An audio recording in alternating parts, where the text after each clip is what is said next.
प्रिय विद्यार्थियों, नमस्कार, सुप्रभात। ऋतुकाल के अंतर्गत हम ऋतिसिद्ध कवि बिहारी के बारे में पिछली कक्षा में पढ़ रहे थे।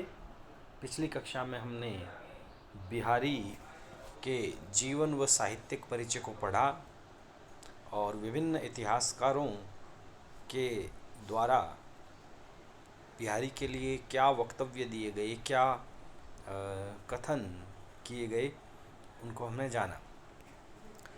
देखिए, बिहारी जो है गागर में सागर भरने वाले कवि थे। बिहारी बहुज्ञ थे। उनके काव्य में उनकी विद्वता, उनका अगाध ज्ञान प्रकट होता है। उनकी विभिन्न विषयों पर पकड़ थी, ये प्रकट होता है। सबसे बड़ी बात ये कि बिहारी ने दोहे जैसे सरल छंद में अर्थ गांभीर्य को प्रकट किया और बिहारी के दोहों में प्रचुर अर्थ गांभीर्य है। अर्थ की ये गंभीरता जब हम दोहों का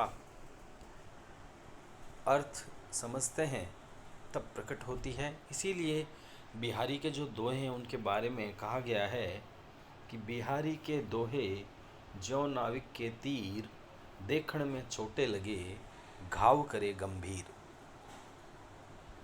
देखिए, बिहारी की काव्यगत विशेषताओं में सबसे पहली बात, चूंकि इनकी रचना एकमात्र रचना 1662 ईस्वी में लिखी गई पूर्ण हुई, बिहारी सतसई रचना संयोग श्रृंगार की एक अद्भुत रचना है और ऐसा माना जाता है कि संयोग श्रृंगार की ऐसी रचना नहीं हुई। उसमें संयोग श्रृंगार के अंतर्गत नायिका के हावों भावों और उसके अनुभवों का जो चित्रण हुआ है वह अत्यंत ही रमणीय है। हाव भाव अनुभवों का चित्रण जो है बिहारी के काव्य की एक प्रमुख विशेषता है। उदाहरण के तौर पर हम देखते हैं उनका एक दोहा जिसमें बहुत ही सुंदर कायिक अनुभव हमें देखने को मिलेंगे और दोहा है, बतरस लालच लाल की, मुरली धरी लुकाए, सौ करे बहनी हंसे, दैन कहे नटी जाए। कितना खूबसूरत संयोग श्रृंगार का चित्रण है। नायक और नायिका समीप हैं, कृष्ण और राधिका समीप हैं और राधा द्वारा कृष्ण से बातों का आनंद प्राप्त करने के लिए उनकी मुरली छुपा ली जाती है और मुरली छुपाने के बाद जब कृष्ण उनसे अपनी मुरली मांगते हैं तो वह देखिए गले पर हाथ रखकर कसम खाती है, सौगंध खाती है, उसकी भौहें हंसती है। देखा कितना खूबसूरत चित्रण है भौहों का हंसना। भौहें हंस नहीं सकती, ये लक्षणा शब्द शक्ति है यहाँ, क्योंकि अर्थ में बाधा है। भौहें कैसे हंस सकती है, लेकिन उनके भौहों की जो वक्रता है उससे प्रकट होता है कि ये झूठ बोल रही हैं। दैन कहे नट जाए, और श्री कृष्ण जब अपने वाचिक अनुभवों से उसे जब मुरली मांगते हैं तो राधा साफ मना कर देती है। इसी तरह सभा भवन में श्रृंगार का चित्रण कितना खूबसूरत किया है, जिसमें हमें भाव सबलता देखने को मिलती है, अनेक भावों का सम्मिश्रण देखने को मिलता है। इसको भी मैं पढ़ना चाहूँगा। कहत नटत रीझत खीजत, मिलत खिलत लजियात, भरे भाण में करत है, नैन नहीं सो बात। नायक और नायिका का आंखों से वार्तालाप, कितना खूबसूरत चित्रण किया गया है, जिसमें नायक और नायिका परस्पर वाचिक संवाद न करके आंखों ही आंखों से सारी बातें कर रही है। इसमें आश्रय और आलंबन बदलते जा रहे हैं। नायक जो है आंखों ही आंखों से नायिका को कहता है, प्रणय निवेदन करता है, और नायिका जो है आंखों से ही उसे मना कर देती है। नायिका के इस मना करने के ढंग पर नायक रीझता है, प्रसन्न हो जाता है, और नायक की प्रसन्नता को देखते हुए नायिका खिंचती है। फिर उन दोनों की आंखें मिलती है और दोनों की आंखें खिल उठती है, प्रसन्न हो जाती है, नायिका लज्जा जाती है। व्रीड़ा नामक संचारी अनुभाव भी यहाँ देखने को मिलता है। खूबसूरत कायिक अनुभाव है इस पूरे दोहे में। जब सभा भवन में सारे विद्वान बैठे हैं, उन विद्वानों के बीच में नायक और नायिका का इस तरह से आंखों के माध्यम से प्रणय वार्तालाप बहुत ही खूबसूरती से बिहारी द्वारा अपने शब्दों में रचा गया। इसी तरह कायिक और वाचिक अनुभावों का ये दोहा,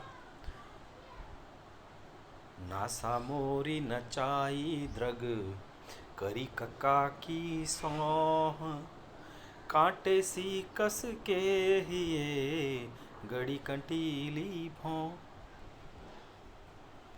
देखिए किस तरह नायिका नायक के सामने अपनी नाक को जो है सिकोड़ती है, अपनी आँखों को नचाती है, और फिर अपने काका की पिता की सौगंध खाती है, और उसकी जो तीखी वक्र भौहें हैं वो नायक के हृदय में चुभ जाती है, और उसका जो दर्द है वो उसी प्रकार का होता है जैसे किसी कांटे के चुभने का जो दर्द होता है। इसी तरह भाव और अनुभवों के सुंदर चित्रण में एक आप ये देखिए कि नायिका जब नायक के आने का समाचार पाती है, लंबे समय के पश्चात श्री कृष्ण के आने का जब समाचार पाती है, तो नायिका की आंखों से आंसू आ जाते हैं, लेकिन वह अपने खुशी के आंसू आ जाते हैं, और वो अपने आंसुओं को, अपने मन के भावों को छुपाने के लिए जो है अपने दोनों हाथों को मरोड़कर जमाई लेती है, और सखियों को ये कहती है कि भाई ये मेरे आंसू नहीं है, ये तो जमाई से आंखों में आने वाला पानी है। ललन चलन सुनी पलन में, आंसुअन झलके आए, भय लखाए न सखिन हूँ झूठे ही जमुहाय। ललन चलन सुनी पलन में, जैसे ही उसको ये समाचार मिलता है कि ललन जो हैं वो वापसी कर रहे हैं, वो चल पड़े हैं, उसकी आंखों से खुशी के आंसू झलक उठते हैं, लेकिन भय लखाए न सखिन हूँ, मतलब उनकी सखियों को पता न चल जाए कि नायिका की आंखों से खुशी के आंसू आ गए हैं। वो झूठ मूठ के जमाई लेने का नाटक करती है, आलस भरने का नाटक करती है। इस प्रकार से देखिए कितना खूबसूरत अवित्था नामक संचारी भाव का चित्रण हुआ है कि जब कोई नायक या नायिका अपने मन के वास्तविक भावों को छिपा लेता है, तो इस प्रकार की अवस्था में अवित्था नामक संचारी भाव होता है। इसी तरीके से एक जगह नायिका की आंखों का बहुत ही खूबसूरत चित्रण हुआ है। बिहारी लिखते हैं, अणियारे दीर्घ दृग्नी किते न तरुणी समान, वह चितवन और कछु जही बस होत सुजान। बहुत ही खूबसूरत ब्रज भाषा का ये दोहा, जिसमें मतलब नायिका के देखने की जो एक विशेष कला है उसका चित्रण किया गया। एक चतुर नायिका अपने दृष्टि निक्षेप से, अपने देखने के एक अद्भुत ढंग से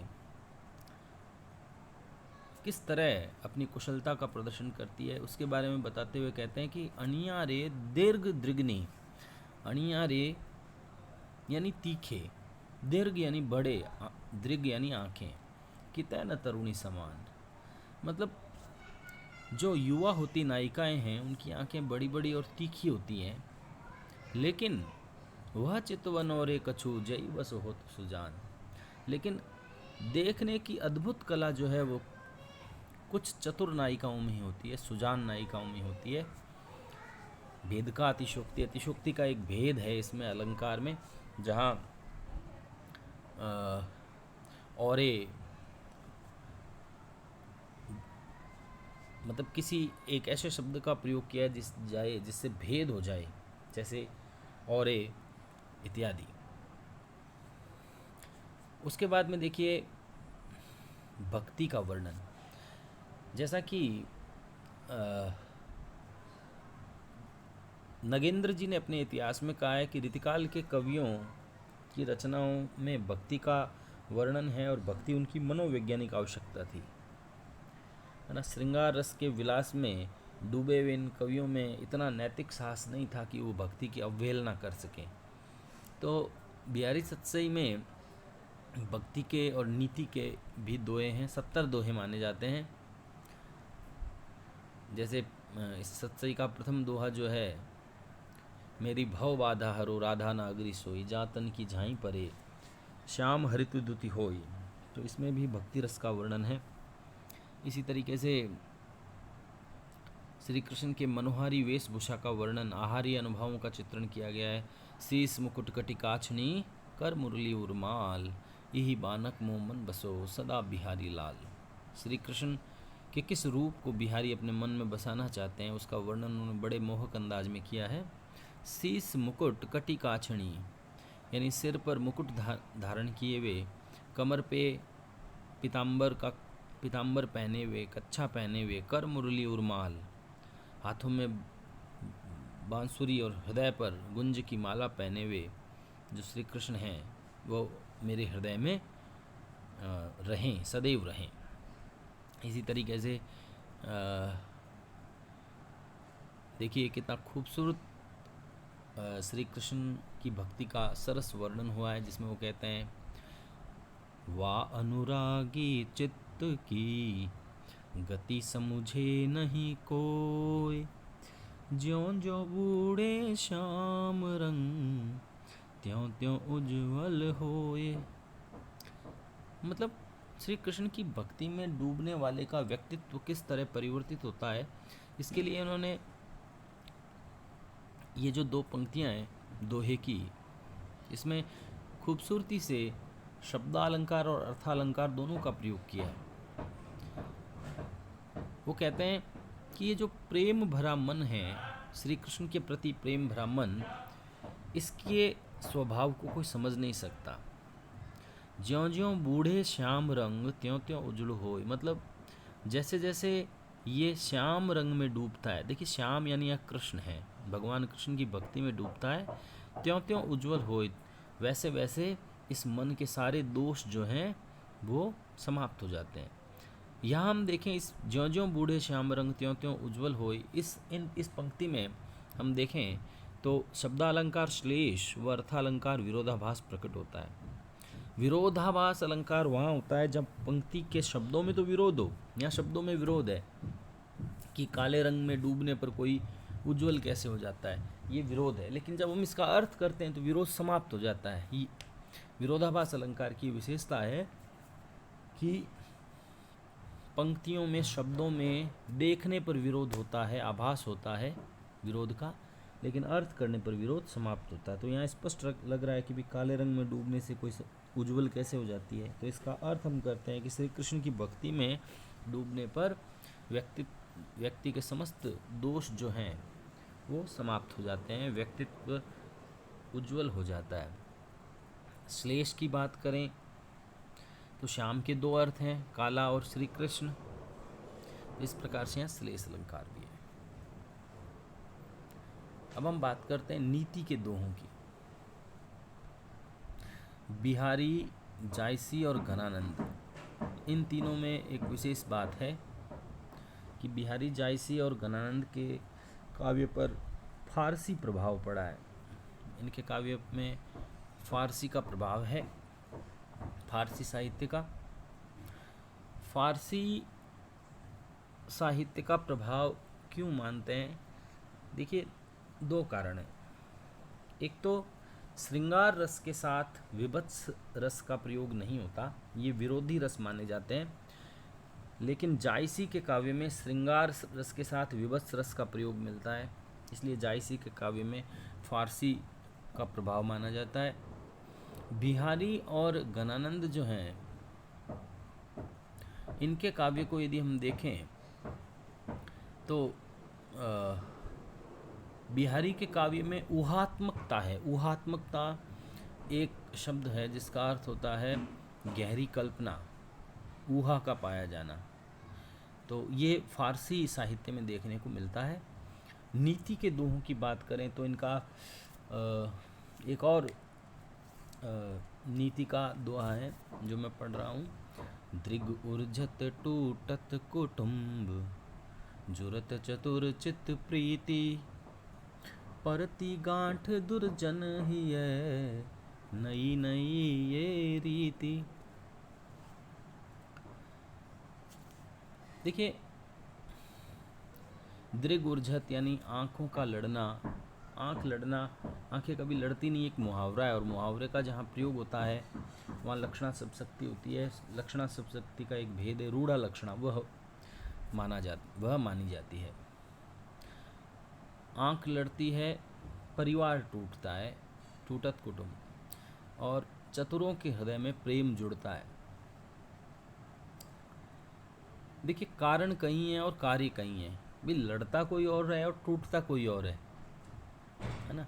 जहाँ कारण कहीं और हो और उसका फल कहीं और पड़े, कार्य कहीं और हो, तो वहाँ असंगति अलंकार माना जाता है। यहाँ असंगति अलंकार है, रूढ़ा लक्षणा है। इसमें पूर्णतः असंगति दिखाई गई है कि नायक और नायिकाओं की आंखें लड़ती, अर्थात उनके मध्य प्रेम होता है, लेकिन लड़ने पर वो टूटने चाहिए, लेकिन टूटते उनके परिवार हैं। टूटने वालों को जोड़ा जाता है, लेकिन जुड़ते नायक और नायिका के हृदय हैं। जुड़ने पर गांठ पड़नी चाहिए, लेकिन गांठ पड़ती है, यानी वैर पड़ता है दुर्जन लोगों के हृदय में। इसी तरह से इनका दोहा है, तंत्री नाद कवित रस, सरस राग रतिरंग, अन बूढ़े बूढ़े तरे, जय बूढ़े सब अंग। यहाँ भी विरोधाभास अलंकार है। यहाँ पर कुछ विधाओं की बात की गई है। तंत्री नाद यानी वाद्य यंत्र, कवित यानी साहित्य, सरस राग यानी संगीत, और रतिरंग यानी कामशास्त्र, प्रेम का ज्ञान। ये जो 4 विषय बताए गए हैं, संगीत, कामशास्त्र, साहित्य शास्त्र और वाद्य यंत्र को बजाने का ज्ञान, इसमें अनबूढ़े बूढ़े जो नहीं डूबते वो डूब जाते हैं, और जो पूरे तरीके से डूबते हैं वो तैर जाते हैं। तो शब्दों में विरोध है और अर्थ करने पर विरोध समाप्त हो जाता है। अर्थात जो तन्मयता से इनको नहीं सीखते वो जो है इसमें अकुशल रह जाते हैं, जबकि जो पूर्ण तन्मयता के साथ सीखते हैं वो इनमें कुशल हो जाते हैं।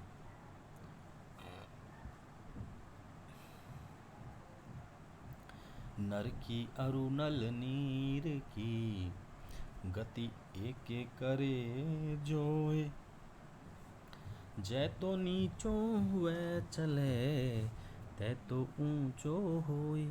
यहाँ आदमी और नल के पानी के स्वभाव को समान बताया गया है, और कहा गया है कि जिस प्रकार नल का पानी जितना नीचे से आता है उतना ही ऊपर उठता है, उसी तरीके से मनुष्य जो है जितना नीचा रहता है, मतलब विनम्र रहता है, उतना ही वो ऊंचा यानी महान बनता है। तो नीचो और ऊंचो जो शब्द हैं इनके एक से अधिक अर्थ हैं, इसलिए इसमें श्लेष अलंकार है। तो नीति के दोहे भी बिहारी साहित्य में मिलते हैं। हम बात करें वियोग वर्णन की, तो वियोग वर्णन जो है बिहारी में फारसी प्रभाव लिए हुए है। इसमें अद्भुत गहरी कल्पना का प्रयोग है, जिसे ऊहा कहा जाता है। ये फारसी साहित्य का प्रभाव बिहारी के काव्य में देखने को मिलता है। और शुक्ल जी ने तो ये कहा है कि वे बिहारी ने मतलब वियोग के ताप को उचित तरीके से नहीं मापा है ना। उन्होंने कहा कि बिहारी का जो विरह वर्णन है वो मजाक की हद तक पहुंच गया है, और वास्तव में ऐसा लगता भी है। जब हम इनके वियोग के दोहे पढ़ते हैं तो मजाक की हद तक दिखाई देता है। और एक और कारण है कि भाई इन्होंने स्वयं प्रेम को जिया नहीं है। वियोग से प्रेम परिपक्व होता है, गणानंद के काव्य में वियोग श्रृंगार का अद्भुत वर्णन है। बिहारी के काव्य में वियोग मजाक की हद तक इसलिए पहुंच गया क्योंकि इन्होंने स्वयं ने वियोग को भोगा नहीं और अपनी दूरारूढ़ कल्पना से उन्होंने अपने वियोग के दोहों को हास्यास्पद बना दिया। जैसे एक मैं इसमें से एक दोहा बताता हूँ आपको कि नायिका विरह तप्त है, नायिका से नायक अत्यंत दूर है, प्रवास पर गया हुआ है और नायिका उसके इंतज़ार में वियोग में जो है बहुत संतप्त है, उसका शरीर तप चुका है और इतना गर्म हो चुका है कि बिहारी ने लिखा है औंधाई सीसी सुलखी विरह वर्णी बिललात बीच ही सूखी गुलाब गो छींटो हुयो न गात। कि नायिका इतनी विरह तप्त है कि उस पर गुलाब जल की सीसी को औंधा किया जाता है, उल्टा किया जाता है, तो जो गुलाब जल की बूंद है वो नायिका के देह को स्पर्श नहीं कर पाती, नायिका के देह से उठने वाले धुएं से, क्योंकि नायिका का शरीर तप्त है, उसके शरीर से धुआं उठ रहा है, उस धुएं में वह बीच में ही भाप बनकर उड़ जाती है। तो ये एक विस्मयकारी कल्पना है, इसमें ऊहात्मकता है। बिहारी के काव्य में विभिन्न विषयों का उनका जो ज्ञान है वो प्रकट होता है, चाहे वो इतिहास पुराण की जानकारी हो, चाहे वो राजनीति का ज्ञान हो। जैसे इतिहास पुराण की जानकारी के लिए एक हम दोहे का उदाहरण देखते हैं। पिए बिछुरन को दुसह दुख हर सुजात प्यौसार दुर्योधन लो देखियत तजत प्राण इहि बार। यहाँ पर नायिका असमंजस में है, उसे खुशी भी है और उसे दुख भी है, दो भाव एक साथ खड़े हैं। जहाँ दो भाव एक साथ हों, इस प्रकार की अवस्था को भाव संधि कहा जाता है। तो भाव संधि का वर्णन है, नायिका नई नवेली दुल्हन है और वह पीहर जाना चाहती है। तो जब वो पीहर जाना चाहती है तो उससे उसके मन में प्रियतम से बिछुड़ने का अत्यंत दुख है, गहरा दुख है, असहनीय दुख है। लेकिन वह पीहर जाती है इस खुशी में कि वह अपने बंधु बांधवों से, माता पिता से मिलेगी। और अगली पंक्ति में वो कहते हैं कि जिस प्रकार इस तरह की स्थिति दुर्योधन की थी, दुर्योधन को भी ये दुर्योधन के जीवन में भी ये कहा गया था कि उनके जीवन में जब सुख और दुख दोनों साथ में आएंगे तब उनकी मृत्यु होगी। तो वो कहती है कि शायद मेरे मृत्यु का समय आ गया है, क्योंकि मेरी स्थिति दुर्योधन के समान होगी, सुख और दुख दोनों साथ में है। बिहारी के काव्य में, साहित्य में, दोहों में उनकी राजनीति संबंधी जो ज्ञान है वह भी प्रकट होता है अनेक दोहों में। मैं आपको एक उदाहरण देना चाहूँगा। जैसे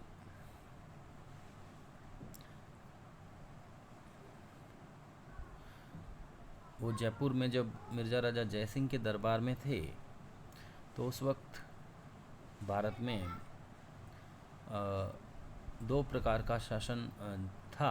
एक तो दिल्ली के शासक का और दूसरा जयपुर के शासक का। दो प्रकार के शासक थे, तो दोनों प्रकार के केंद्रीय और राज्य कर लगते थे जनता पर, और दोनों प्रकार के कानून लगते थे, औरंगज़ेब का और मिर्ज़ा राजा जयसिंह के कानून। तो इस पर उन्होंने राजनीतिक विलक्षणता का परिचय देते हुए लिखा, दुसह दुराज प्रजान को। दुसह मतलब असहनीय हैं, दुराज प्रजान को, प्रजा को ये दो प्रकार का राज जो है वो ये सहन नहीं होता, ये असहनीय है। बढ़े न क्यों दुख द्वंद, प्रजा जो है दुख में, चिंता में क्यों न जिए, उनका दुख द्वंद बढ़ गया है।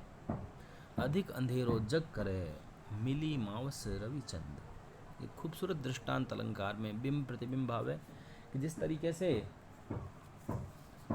अमावस के दिन सूर्य और चांद जब मिल जाते हैं तो संसार में अगाध अंधकार हो जाता है, गहरा अंधकार हो जाता है। उसी प्रकार से जब दो राजाओं का शासन प्रजा पर हो तो उनके जीवन में भी अंधकार रूपी दुख क्लेश बढ़ जाता है। बिहारी ने अपने काव्य में ज्योतिष ज्ञान का भी परिचय दिया है। एक सुंदर नायिका का चित्रण करते हुए वो वर्षा ऋतु का वर्णन कर रहे हैं। मंगल बिंदु सुरंग मुख शशि केसर आड गुरु, मतलब नायिका के ललाट पर लगी हुई जो बिंदी है लाल रंग की, वो मंगल ग्रह का प्रतीक है। उसका मुख चांद का प्रतीक है और पीले रंग का जो केसर का टीका है वो गुरु ग्रह का प्रतीक है। एक नारी लही संग रसमय किए लोचन जगत, जब एक नारी अपने सिर पर लाल रंग की सुर्ख बिंदी, चांद जैसा मुख और पीले रंग का केसर का टीका धारण की हुई होती है, तो संसार में रसमय किए लोचन जगत, संसार की संसार में मतलब प्रेम का आधिक्य हो जाता है। संसार की आंखें जो है प्रेम से भर जाती है, यानी चारों तरफ प्रेम व्याप्त हो जाता है। लेकिन यहाँ ज्योतिष ज्ञान क्या है, यहाँ श्लेष अलंकार में हमें ज्योतिष ज्ञान भी देखने को मिलेगा कि जब मंगल ग्रह, मंगल, चंद्रमा और गुरु बृहस्पति ग्रह, ये एक नारी यानी एक नाड़ी में, एक नक्षत्र में एक जगह इकट्ठा हो जाएं तो संसार में जो है अच्छी बरसात होती है, अच्छा मानसून आता है। ये यहाँ बताने का प्रयास किया गया अपनी ज्योतिष ज्ञान के माध्यम से। बिहारी के काव्य में उनका गणित संबंधी ज्ञान भी देखने को मिलता है। वो कहते हैं, कहत आंक बैंदी दिए आंक 10 गुणों होत, तिये लिलार बैंदी दिए अगणित बढ़त उदोत। वो कहते हैं कहत आंक बैंदी दिए, मतलब किसी अंक के पीछे बिंदी लगाएं, जैसे एक है, एक के पीछे बिंदी लगाएं तो 10 अंक हो जाता है, तो 10 जो है वो एक का 10 गुना हो जाता है। यानी किसी अंक के पीछे एक बिंदी लगाने पर वह अंक अपने पूर्ववर्ती अंक से 10 गुना अधिक हो जाता है। उसी तरीके से वो कहते हैं कि स्त्री के ललाट पर यदि बिंदी हो तो वह अगणित बढ़त उदोत, मतलब उसका सौंदर्य जो है वो अगणित बढ़ जाता है, अनगिनत बढ़ जाता है। इसी तरीके से बिहारी के काव्य में आयुर्वेद का ज्ञान भी मिलता है और प्रकृति का उद्दीपन रूप में उन्होंने चित्रण किया है। प्रकृति किस प्रकार से नायक नायिका या मनुष्य के जीवन पर अपना संयोग और वियोग में प्रभाव डालती है, इसका चित्रण भी बिहारी के काव्य में देखने को मिलता है। बिहारी सत्सई अत्यंत प्रसिद्ध हुई। जब कोई रचना प्रसिद्ध होती है तो उसका अनुकरण होता है, उसकी देखा देखी में अनेक रचनाएं लिखी जाती है। रीतिकाल में भी यही हुआ। बिहारी के देखा देखी में पजनेश कवि ने पजनेश प्रकाश, राम सहाय दास ने राम सत्सई, विक्रम सिंह ने विक्रम सत्सई लिखी। और इसी तरीके से एक कवि थे रस निधि, जिनका मूल नाम था पृथ्वी सिंह, उन्होंने रतन हजारा नामक रचना बिहारी सत्सई के अनुकरण में लिखी। देखिए, हमने आज बिहारी के काव्यगत विशेषताओं को पढ़ा। प्रिय विद्यार्थियों, जैसा कि मैं आपको वीडियो के साथ ही होम असाइनमेंट रोज़ दे रहा हूँ, आज का जो हमने ये लेसन, ये पाठ पढ़ा है, उसमें हमने बिहारी के साहित्य की विशेषताओं को पढ़ा है। तो आपको मैं 2 प्रश्न दे रहा हूँ। एक तो बिहारी की बहुज्ञता पर प्रकाश डालिए, या बिहारी की काव्यगत विशेषताओं को लिखिए, पहला प्रश्न है। दूसरा प्रश्न लिखिए, बिहारी सत्सई के अनुकरण में कौन कौन सी रचनाएं लिखी गई। शुक्रिया, धन्यवाद।